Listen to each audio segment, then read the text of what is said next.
Hello, everybody.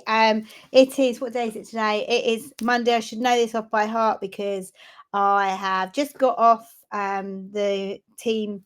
So I'm what's it, tasking today? What's it, double tasking today? So I've got my team in and we're doing a team meeting today about the next quarter, about what we're looking to achieve in the next quarter. But I also have been delivering our new product, the roadmap to funding, which with some of the people that bought that in our launch, which is really great. So if it's something that you're really interested, click on to the link in my bio and you will find it in there and register for next time we reopen it. If you're a training provider that wants to get funding, or you are a salon or a small business that wants to get funding in your business, don't really know how to do it and how you're going to add an additional stream of income.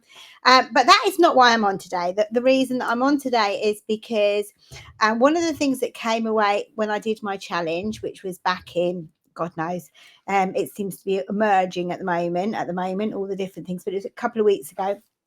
One of the things that came up, we were talking about the four elements of business, which is marketing, sales, delivery, and product. So we're normally working on one of those systems every time we build our business. So first of all, we have to have a product, then we have to market it, then we have to sell it, and then last but not least, we have to deliver it. So whatever training course you're delivering, or if you're not training course, if you're just delivering a service-based product, that's what the system is. Or if it is just a product that you're selling, it's the same system. And what you'll find in business is that you'll work on a product, it's fantastic, you're really happy with it, but then you have to get it out to market. And one of the things that kept coming across, and one of the things that I've experienced working with other businesses, is more often than not, they haven't got a very, very clear process for each one of these systems. There's always something that needs tweeting or needs actually putting in place. So if anybody ever clicks on one of my I call it Are You Funding Ready link, which is like a little quiz that we send out, I always see gaps in some of those areas. And the reason that I can say that is because I was one of those people. It was exactly the same for me a while back and still is. And I'm always working on one of those elements of my business, because as you grow, then something else needs to fixing. So, but I want to try and get away from that constant firefighting, because at one point in my business, I was always firefighting. I didn't foresee the next thing that possibly could be needed to work on. It just happened where I'd go and fix something, and then something else would happen, and something else would happen. And it was like, oh my God. So I never actually got the chance to really grow my business because I was always working on fixing things that had gone wrong. We talk about sales funnels, we talk about marketing funnels. That's exactly what happens. So I think what really did come across for me, and what I'm about to launch next week, I'm doing a masterclass with Jessica Crane, and that's hence why I wanted to do this live today, to stream it to you guys so you can all get involved. I came up with a funded sales and marketing strategy for small businesses that they can follow. But not just that. One of the good things that actually came from that, one of the things that I was finding with the salon owners, and I'm sure it's the same with a lot of small businesses, it was actually that recruitment thing. Because nowadays people do not stay in jobs like they used to. Like years ago, you got a job, you'd be there for 30, 40 years, and then you would retire. That's what it used to be. That isn't the case anymore, especially with a lot of young people now. They are looking for more flexibility. They're looking for something that they can learn a skill and then use it in different businesses. That is just the way it is. And it's the same in the hair and beauty sector that I work in.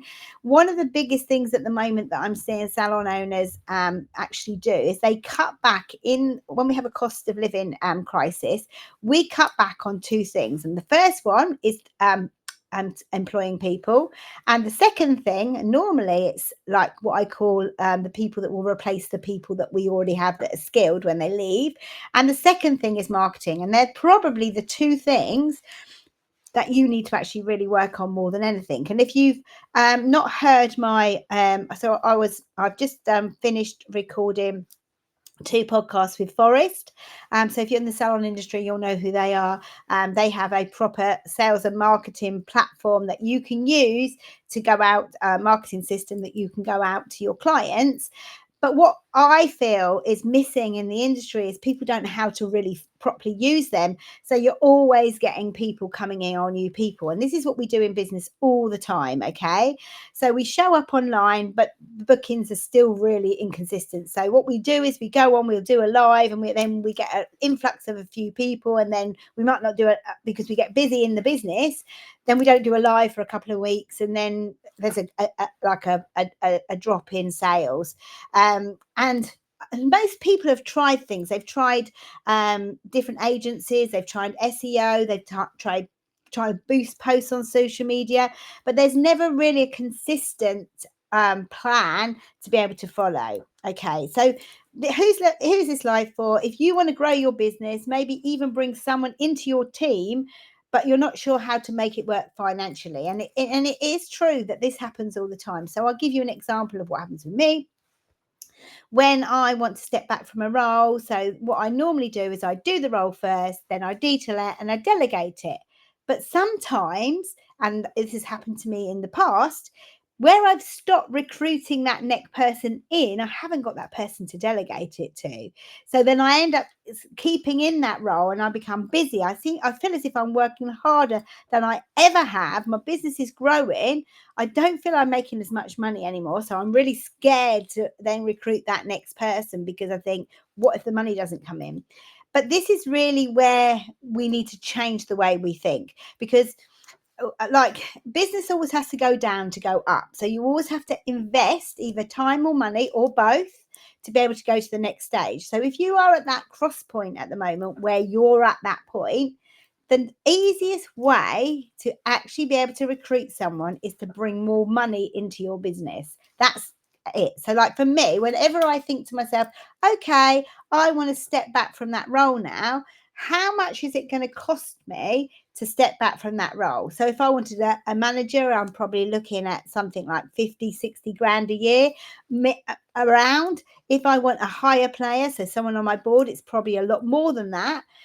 Or if it is somebody just coming in right at the beginning, it could be 25, 30,000 pounds a year. That's how I'm always thinking about how I'm going to do that. So then I have to go and find a way of making that money very quickly to be able to bring that person in.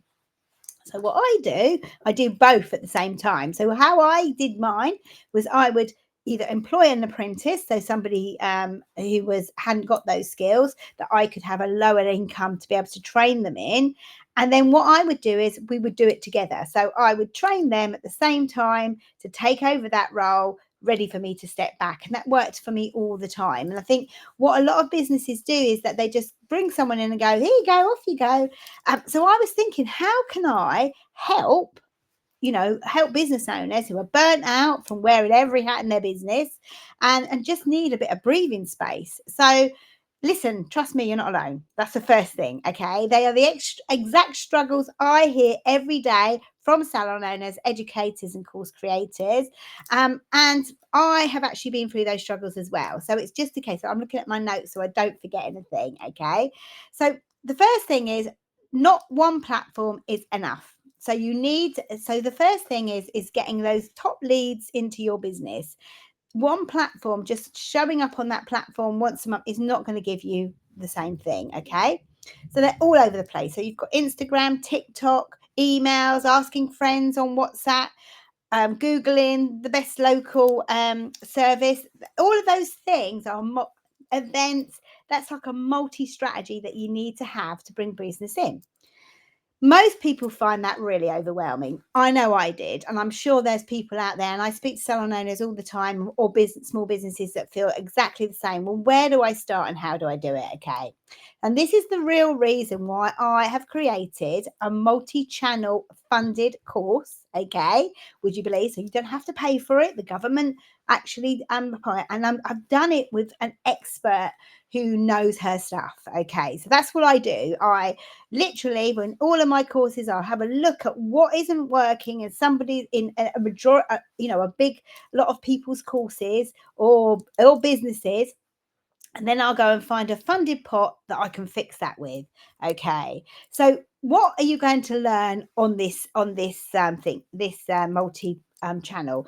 Now, let me just tell you a thing. It isn't just for you. It's for a member of your team. Now that means you could either bring somebody in, a young apprentice. So maybe you've got a hair apprentice. If I'm going to talk to the hair and beauty sector here, but it is transferable, so it's in any business.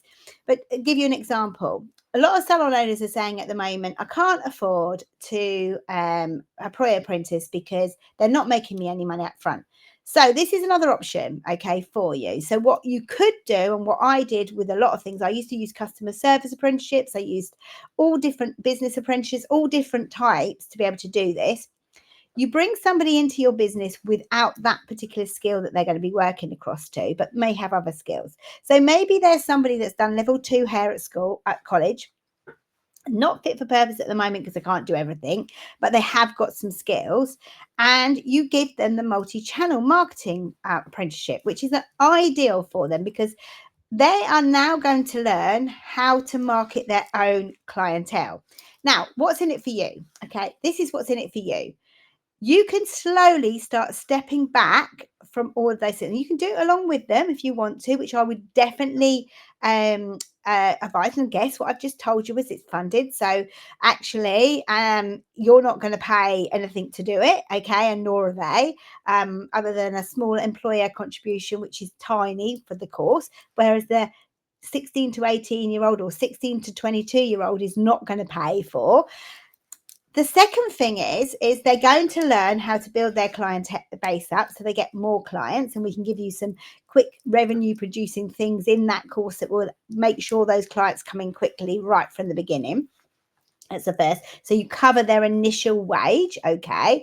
You can get them doing other stuff within your business. So, for instance, in a hair salon, and I can only give examples of that because that's my experience. So, an example is you could then end up having more clients coming in that they can wash hair for, put color on for some of your other stylists so they can fit more people in, which will then again give you more income. Or you could be just an ordinary small business that needs some jobs that you don't have to do, what I call the £1 jobs, that you can give them, okay, to be doing while they're working towards their qualification. But you could also, if you didn't want to employ somebody, you could have a receptionist who maybe needs these skills for you as the business. You could make more profitable. So she all of a sudden becomes a revenue producing person for you in your business. So this is just some of them. So what you're going to learn on that is social media that actually converts, email marketing that rebooks and retains. You're going to learn Google and SEO so clients can find you first. You're also going to put together referral and loyalty systems, and also learn some local outreach strategies that will build relationships. So how you get bums on seats. And some of the examples that I can give you is, we used to get loads of clients. We used to go down to a local big, I used to take all of our trainees 2 or 3 times a year to one of the big businesses in our town, which actually at that point was Saga. So we used to go down and do once every quarter a big event at their place, and then in that event we would come out with lots of different clients' names, because we would do some manicures and pedicures and stuff like that when we were there, some basic stuff, okay, or hair up or whatever we were promoting. And then what would happen is those, and we would give them an offer to get them to come into our salon, and it was never a discounted offer. It was something of value if they came in and they brought somebody. So that's a really good one of the techniques that we used. So if you're really interested in finding out more about it, so what will happen is, we had one salon owner who has been doing this, and she had 3 patchy bookings a week she went from that to a 3-week waiting list. So this is just some of the things you can do. Another used email flows to turn her midweek dead spots into the most profitable days. And she had Forest software that she was able to do that with. But you don't have to have Forest. You can have any system that you've got within your business. From a training business, we had one educator brought in on brought on a funded apprentice who now runs their marketing full time. So basically, rather than her having to do the marketing anymore, she's brought somebody into her business that does this. And this is exactly just some of the examples. Myself, I brought 2 people into my business who now do all my reels, all of the stuff that I need. I will give them content like this once a week where I will be sharing stuff that I've done, and they take this and they use it for the rest of their week for content. So I don't have to spend all my time writing content every day. I only have to write what I choose to do and writing blogs every when I want to. So, if you are ready to stop relying on luck and start building a consistent client flow, this is your time. So next week on Monday the 16th at 11:30 a.m., in combination with Jessica Crane, we are going to be doing a masterclass in things that you will learn about marketing and sales to get extra clients into your business. And like I said, I'm just going to recap so that you can afford to employ the next apprentice if you choose to. You could have somebody to take your receptionist take over your social media. You haven't got to, it'll stop you having to spin loads of plates trying to do 25 things at once when you need to be offloading those jobs, because all of a sudden you'll be creating more income into your business so you can afford to actually outsource them to other people in your business. What's in it for the person that's doing it? One of the biggest things that a lot of people are finding at the moment is they train apprentices and they leave. Now, the reason that apprentices leave you, there's 2 reasons. The first one is they don't feel appreciated. And the second one is there's a ceiling on what they can earn.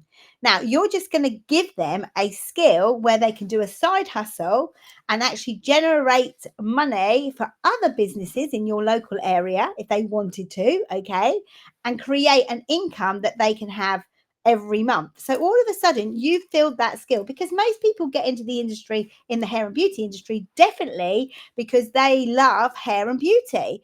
But you're going to give them a skill that they can make extra money. So they're less likely to leave you long term, because all of a sudden they can do this on the side when they're not working in your business, but they can still do what they love to do on a daily basis. So these are just some of the things that I want you to start thinking out of the box. So if you want to find out more and you want to find out if this is true, it's free. It doesn't cost you anything. We're going to post the links either in our bio or just put multi in the comments and somebody will send you the link. Anyway, have a great day, people. I hope you found the benefits of that. Anything else, I'm going to come on once a week and give you some value so that you can actually do things within your business that is going to move your business on, and hopefully some ideas that you can share with your teams. Speak to you soon.